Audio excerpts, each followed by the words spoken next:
Alright, so here's the Talaria StingR. It's been several weeks since I last taken it out. So what I'm gonna do now is I'm gonna do a speed run. So right now I have the 1821s, right? 1821s. I'm gonna do a speed run on it. I haven't touched the setting in here because the thing is the 18 in the back is almost the same diameter as the original right, as the original the wheel diameter, the tire. So I'm starting out at 79% state of charge, 109 miles, level 4 regen. So here's my little my phone with the speed, right? There's the speed. I reset everything, 0 miles per hour, 0 miles, everything's 0, right? So we could see, and right here you see the max 0 as well. So I'm gonna do that to see how fast I could get and see the real time and such. Okay.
right, so basically it topped out at 50 on the GPS on a flat, because that little section that I did, it started up, but when it topped out, it was basically at 50. Near topping out, it was already at 50, but when it started going down, it started to hit, and you saw 51. I know this display is hard to read because of the refresh rate on the screen versus the refresh rate on the action cam. So this thing was reading, when this was reading 51, this thing was reading 55. So that's like a 4 miles an hour discrepancy there. But when I was staying at a steady speed, there was only about a 3 miles an hour discrepancy between here and here. So this was reading 3 miles an hour fast. So this was let me see, this is still on the stock. This is still on the stock gearing. Oops. Yeah, so on the stock gearing 1 to 8.4. So let me try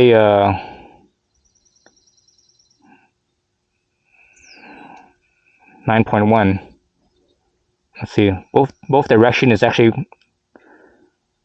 half. So 8.4, 9.1 is 0.5.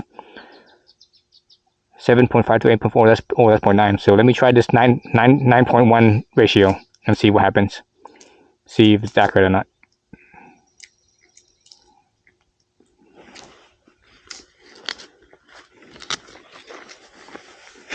Yeah, so max speed 51.2. But that's from, that's on the downhill. That wasn't at the flat. At the flat, it was reading 50. Right, so this is good there. That's good. Let's exit this. All right, let's see how well that matches up.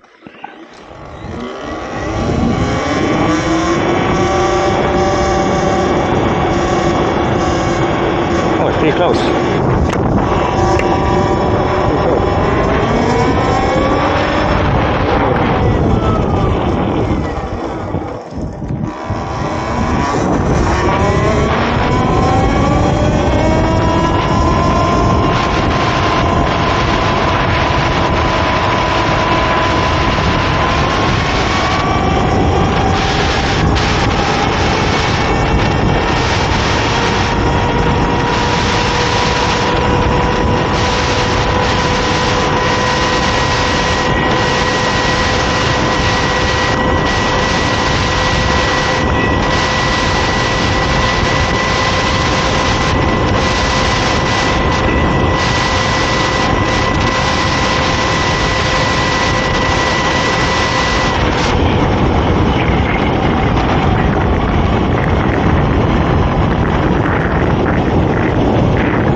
Alright, so anyways, so I want to ride, right? So let's look at my distance. I went 7.34 miles. Max speed was 51.7. Remember, I started out with a 79% state of charge. Now I'm at 51, so it lost almost 30%. You know, it lost what, 28%? 28% over, you know, over 7 miles. And the gearing, so I'm really like, I actually really like this gearing. This this gearing of, let me see, what was it? This gearing here of 1 to 9.1, so that matches up with the 18-inch wheel with the 3-inch, right? 18-inch rim, 3-inch 3x18. So it matches up almost perfect, the speed. So the speed with this gearing setting is so the speed here and the GPS speed is within 1 mile an hour of each other. Sometimes they stay, sometimes it's the same. The thing is, the GPS, you have to understand how the phone works. Is that it's not instant. The reading is not instant. There's a little bit of a lag time. So it lags about, I think it lags about half a second or so. So that's where that discrepancy is. But if I keep it at a steady speed, they pretty much read the same. So that's perfect. And I plan on, so this is still the stock. That's still the stock chain ring. So I plan on putting actually a bigger one on here. This is a 40, I think it was a 44, I believe. 44 tooth. I plan on putting a 48 tooth on here, so a little bit bigger. So, you know, once I do that, I'm obviously gonna have to change the, you know, adjust the gearing setting again. But as is, you know, the speed on this wheel size, there's 18 in the back and 21 in the front. Right, the max speed is 51.7. And you have to understand that I also have the Warp 9 riser stem, and also I have the a riser bar as well. So those two things plus the 21-inch wheel also rises it up, so everything is like higher. So right now when I'm sitting here and I'm holding on to it, my body is completely upright. I mean, my body is straight perpendicular, versus the stock, you know, the stock handlebar and stem and stock front wheel size. You know, you're leaning forward a little bit, so you're a little bit more aerodynamic versus sitting completely upright. You know, sitting perpendicular. So there's that. But also, I'm very light. You know, butt naked, I'm about 140 pounds. So pretty light guy. So I'm a little bit more aerodynamic than, you know, than a bigger guy, but also, you know, less weight. So take it as you will. But that's what my, you know, my speed is, 51.7. All right, so I think that's it. Not much to update on here. I haven't ridden this back in at least a couple weeks. I just been busy with other things. And I'm not sure I'm gonna be riding it much either, because I'm so busy this summer. Anyways, that's it. Thanks for watching.